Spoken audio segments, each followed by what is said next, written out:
All right, ladies and gentlemen, it appears that there's been a rift forming in the Genshin Impact community, led by none other than Bran Online himself. And the situation today is that he's not going to be spending that much more money on the game. I do believe that he's had a bit of a title shift over here. It used to be why I'm not spending in Genshin anymore, but now it's become why I'm not topping up in Genshin anymore. And if you're not familiar with gacha terminology, topping up is essentially the same exact thing as spending, but I guess he got pressure to do a little bit of title shifting because I guess he's still going to be purchasing things like monthly passes, maybe battle passes, and I guess that is technically not considered topping up. So semantics aside, that's a pretty big shift for somebody who has pretty openly been one of the biggest spenders in the game, where, you know, he messaged Cheaton, a Japanese mascot, and basically because Cheaton responded, he C6 Mavuika, and that was all done directly after talking about how predatory the design of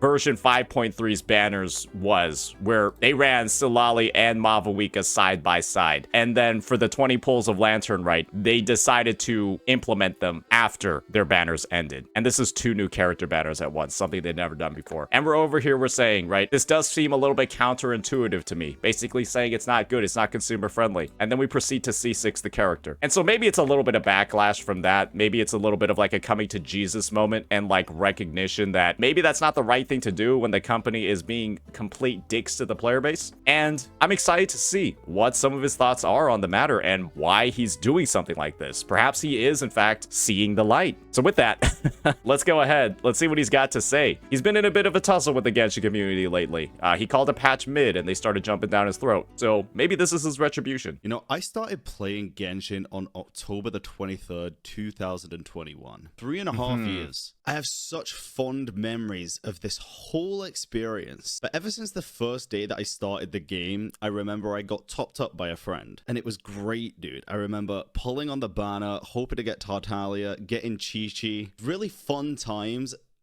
And I really value and appreciate all of those memories. But that sounds like literally the opposite of a fun time. He looks pissed off as he's getting those memories back. He actually looks pissed off. And the big thing, 2021, look at this tourist. He's only been playing for 3.5. Look at this tourist. He's only been playing for 3.5 years. No wonder he stopped spending. Pulled a Chi-Chi too? Just roll better, dummy. Appreciate all of those memories. But I think it's time for a bit of a change. I am still absolutely crazy about this game. I'm still crazy about the lore, the story. So I ain't going anywhere, just as a heads up. But I've noticed a severe lack of enjoyment with a certain aspect of the game recently. Uh-oh, SpaghettiOs. Is this going to be related to exploration quality of life? Is this going to be related to the character design? Is this going to be about Natlan? Oh my gosh, this is like, the suspense is killing me. Of the game recently, and that's with anything combat related. And it's not just because I find it way too easy. That is a big reason, and it's entirely self-inflicted, and I'll explain more of that in a minute. Every combat event you just breeze through, or even the ones that you struggle with, it's the endgame in Genshin just is not for me, dude. It's every single time, no matter what brush you paint it with, different strokes, different aesthetics, it's always the same thing. It's always hyperinflated HP enemies versus a timer. I'm not I'm not gonna lie. I feel like that's the take that people have been making for maybe 3 years. Maybe 3, potentially even 4 years at this point. Because the Genshin endgame has basically been the exact same thing. With the only addition being, you get less of the Spiral Abyss and you get more Imaginarium Theater. And so I guess this is just one more creator that's kind of finally had the realization that, wow, this game, playing it long term, is one of the most self-defeating experiences that exist in the genre, where the only reason to pull for multiple dupes of characters to build them all up is so that you can clear the unfun, uninspired endgame a little bit faster. Because it's kind of just been the same exact thing for 4 to 5 years, and then the Imaginarium Theater is just the Spiral Abyss, but with more strings attached, and like more annoying to play. So I guess at this point, I'm glad that people are having the realization of this. This isn't actually the reason that I had in mind. I really thought it was going to be related to like the predatory nature of the banners. And it was a bit more of like a, how should I word this? Like the predatory nature of banners and like taking more of like a stand against the company and their business practices. But no, this is kind of more so fueled by his personal enjoyment of the game, which is, you know, it's also like a pretty based reason. But I mean, there should at least be some recognition, right, of how much more predatory the game has gotten since Natlan's been released. Genshin has enough FOMO, it has enough time-limited things going on. The last thing I want to do when going into some fun endgame combat activity is fight against the clock again. Because I feel like we do that enough in real life, dude. Fighting against the clock is something everybody is always doing. There's never enough time. I want a bit of a breath of fresh air, you know? I want to go into an endgame combat mode and I want to be able to build stupid teams and have a chance. I want to be able to go into it solo and have a chance, even if it takes me an hour compared to... Yeah, you want to know how you can solo this time-limited content, time-gated content? Just C6 your character, man. Duh, dummy. Just C6 your character. You can bring in units solo whenever the fuck you want. It's just that easy. The fun is there, Bran. The fun is there. Everything you want is there. Build your dumb teams, have a chance. What you just need to do, though, is C6 your entire roster. Then you can build whatever team you want, and you can do whatever composition you want, and you'll be able to clear all of this time-gated content. And so, really, the solution to your problem is already there. You just gotta roll more. You gotta spend more, buddy. That's the Hoyoverse solution at this point. I want to be able to go into it solo and have a chance, even if it takes me an hour compared to 5 minutes. That's what's fun for me. And I don't think we're gonna get that. I guess this is the thing. All jokes aside, I know he's talking about like time-limited content and like difficulty and things like that. I guess this is the thing. You can unironically go into the Spiral Abyss and take a full fucking 10 minutes. The thing is, you just won't be able to get all of the rewards. It's not that the end game as a whole is tied to a time limit. The rewards for the end game are tied to the time limit. And to me, the time limit is like a delicate balancing job where it's just like, okay, you want to incentivize people to grind and build their characters. And the only thing that grinding and building your characters does is make them clear faster. It's not like grinding and building a character, right? Let's just assume they're all at level 90 and you're grinding things like their artifacts or their equipment. You've unlocked everything that the character can do. And the only thing that improving their equipment or gear does is make you clear faster. And so by not having some sort of time limit in the endgame content, and if just simply clearing makes you clear, then there's not as much incentive for a player to continue on the gear grind or to continue on like that sort of like daily login repeat thing that they have going on. Because if you could just take 5 minutes on each side, or fuck it, 10, 20 minutes on each side of the Spiral Abyss, then it's kind of just like a matter of you can just do it whenever. It just becomes a longer time commitment, and there's not as much of a reward for actually grinding and progressing your account. And so I can see like both sides of it. I think it's like sort of like circular feedback loop that the devs have been putting in to keep people playing. And honestly, when the game's been live for this long, this is the method that they've decided to go for. It's kind of like the method that's in every live service game. And I do think that they've recognized that having an endgame content with no time limit would kind of be like the antithesis to how their progression system is designed. I don't think that's going to be a thing in Genshin, and if it yeah, for the reasons I was talking about. is, I will eat my words. But it's made me sit and think over the last few months, to be honest, and I want to make a change to my account, and I want to stop topping up. This isn't because I don't support the game. It's not because I don't want the characters. Of course I do. Everybody does. It's one of the biggest drawing points of Genshin, right? But it is because of a few different reasons, and probably not only what you're expecting. I think what I'm going to do is I'm still going to use the Welkin, the Battle Pass, those kinds of things, be a low spender, but I'm not topping up anymore. At least not for like random banner characters and stuff. Maybe if, you know, a character that I've been waiting for the longest time comes out, but then maybe I'll just save instead. I think that this is typically the way to go. I believe that the optimal way to play any character-driven gacha game is to spend in like one way. You pull for every character, and if you're not playing Genshin, you also try to pull for every weapon. That is my opinion on like the optimal way to spend and enjoy the game. Pull one copy of the character and pull one copy of their weapon. I do believe that that allows you to have like a full unadulterated experience of like, you won't be toning down the difficulty too much in the content. You do have to spend a decent amount or get very lucky to do that. But that's why I'm calling it the optimal way to spend. That is, in my opinion, the way to spend money on the game so that you don't dilute your own fun or ruin the experience of your gameplay through too much spending. My opinion is the more and more like sequence node, constellations, eidolons you end up pulling for a unit, the more fun you eventually end up taking away from the game. Because especially in a game that's more combat driven, where, you know, the length and the excitement of combat can oftentimes dictate how much fun you're having, pulling sequence nodes, pulling copies, what it typically does is it just makes the content go by way faster. It reduces the amount of playtime you're gonna have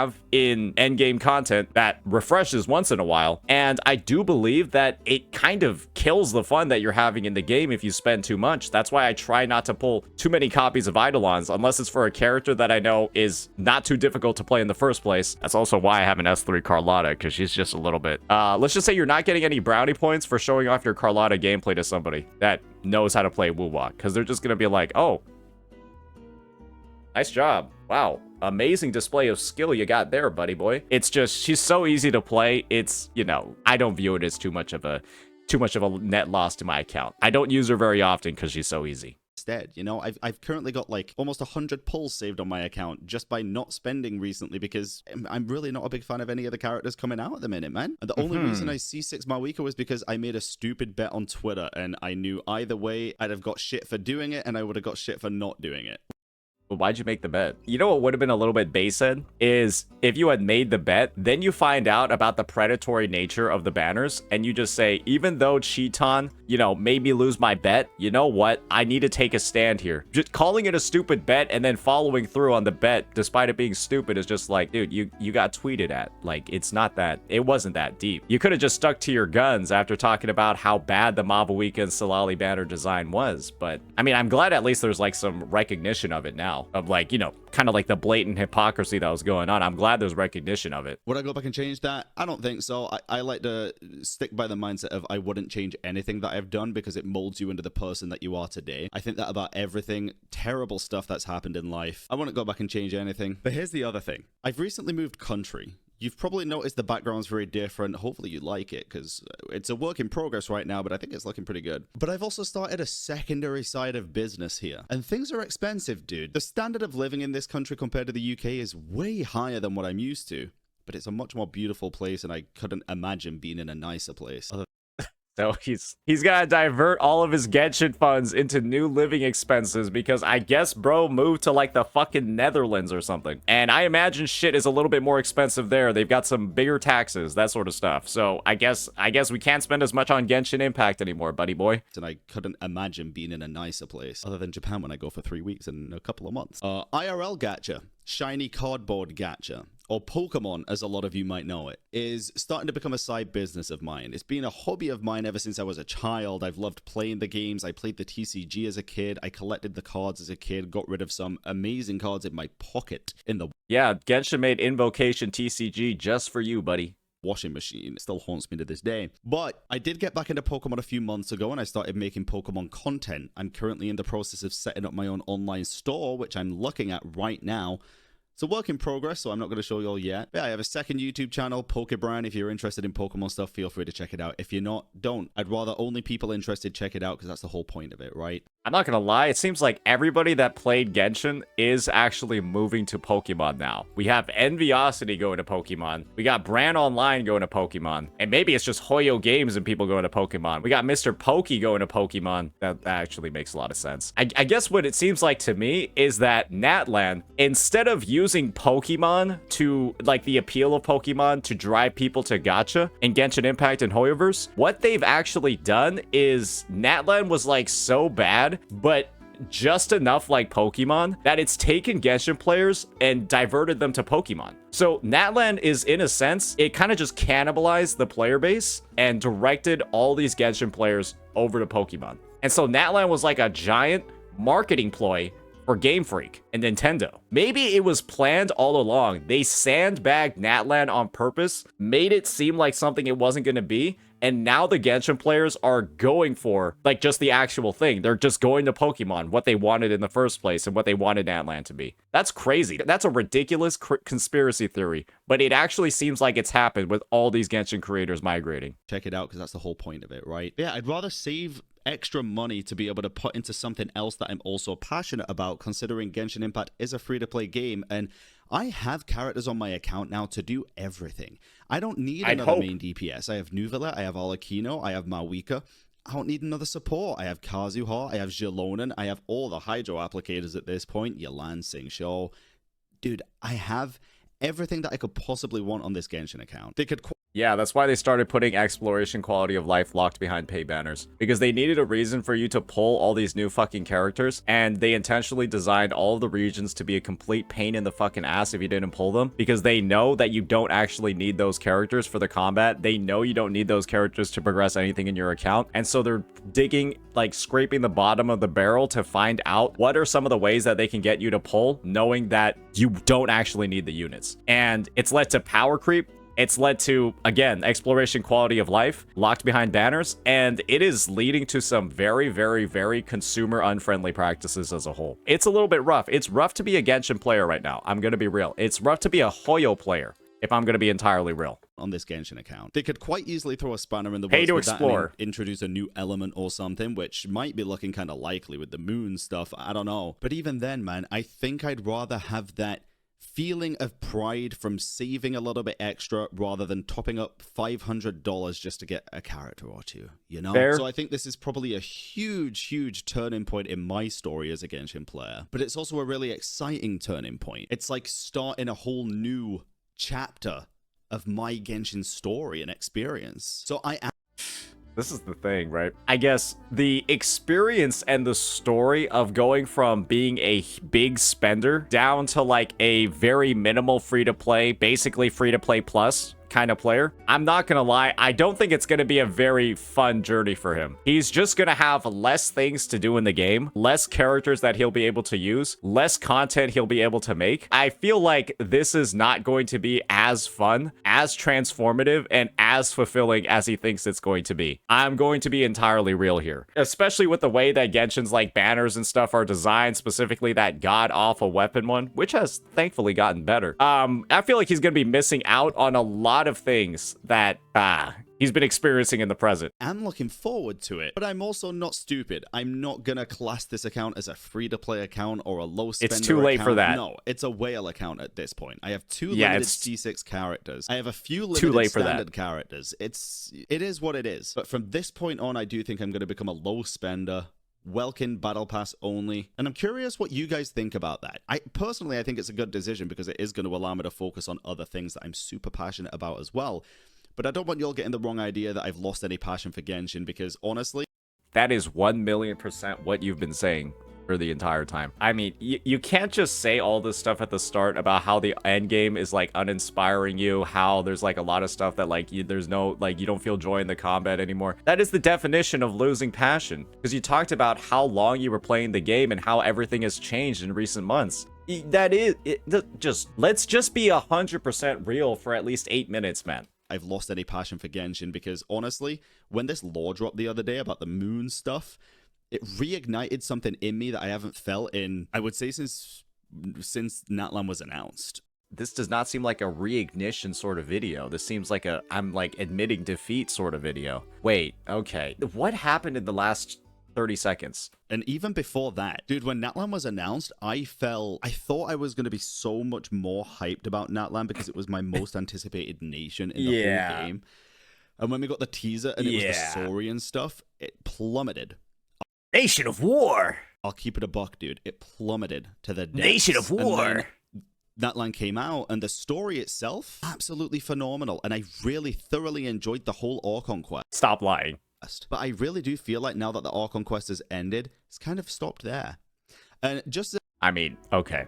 I know I paused a lot there, but that's every single region in Genshin, where after the Archon quest ends, the rest of the patch cycle is dog shit. Even Fontaine, the best, like, version, like 4.0, the best version Genshin had, after the Archon quest in Fontaine was over, it was just bad. Like, think about Chiori. Nobody thinks about Chiori. That character is just, like, binned, dusted. What happened in 4.6? I don't remember. You don't remember either. 4.7? Was that even a patch? Emily? Whole Emily. Oh my, she's not even a real character, right?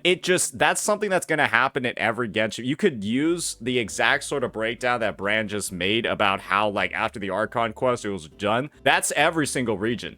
That is literally every single damn region in the game. As a heads up, I'm recording this on the 12th of March. I'm recording this before the live stream. That could change a little bit, for sure. It didn't. And I'll let you know in the comments. I'll pin a comment just to let you know if any of that does change. But I don't think anything's going to change the fact that I'm going to stop spending as much money on Genshin. I think it's a smart decision, business-wise, health-wise, finance-wise, just in general, man. One thing I also want to do is pour more money into the Genshin content, giving things away, doing prize funds, things like that. So the money's still going to be going to Genshin. It's going to be going to the Genshin communities and stuff.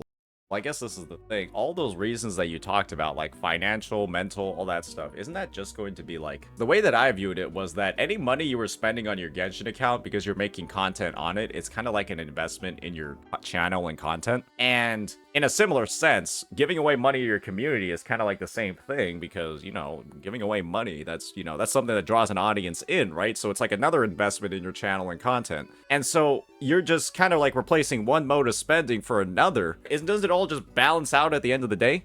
I mean, to me, this kind of seems like this video kind of seems like, damn, I'm getting a lot of shit for doing this. Maybe I just stop spending on the game.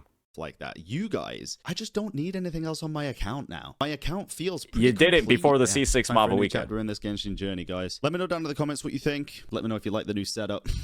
It's a bit dark at the minute, but I promise it'll look nicer soon. And thank you for sitting through this like 8-minute video with me, however long it's. All right, I guess it's good to see one of the biggest CCs in the gacha space kind of like stave off the spending. I think he had great reasons for it, but kind of like it's just weird what happened in like the last fourth of the video where he started talking about like how like, you know, there's no loss of passion in the game. Everything's as good as ever. But I just need to like stop spending money because it's going to benefit me in so many ways. It just seems like a lot of like odd priorities and a little bit of a lack of honesty towards the end there. But I would say the first 3/4 of the video, he is kind of spitting here. And a lot of the stuff he's making makes sense. But, you know, he's got to do what he can to console his audience because I'm sure there's a lot of people that are disappointed by this. So let me know what you all think. Peace.